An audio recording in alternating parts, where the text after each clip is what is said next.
नमस्कार भाऊ. नमस्कार. बोला शंकर भाऊ, काय म्हणता? काय काम भारी वाटतं हो शरद भाऊ. हा, काम भारी.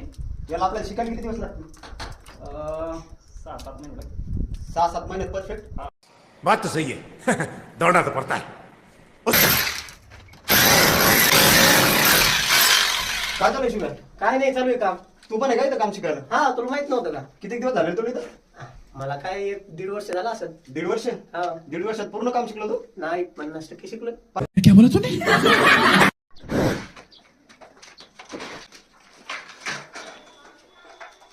काय म्हणतो शरद भाऊ? काय काय म्हणतो? कसं काय वाटलं काम? काम ते नंबर 1 हो, पण तुम्ही म्हणले की 6-7 महिन्यात काम शिकलं होतं. तुमचा माणूस म्हणतोय की 1.5 वर्ष लागतील ना. अरे कसं आहे माहिती का, काम तो शिकलाय, पण ते कसं आहे, आता त्याला जर सांगितलं की तू काम शिकलाय हा. तर तो काम सोडून दुसरीकडे कामाला जाईल. अरे मला सोडून जाईल. त्याच्यामुळे सांगायला की तू काम शिकलेलं नाही, कर का. असा विषय आहे का?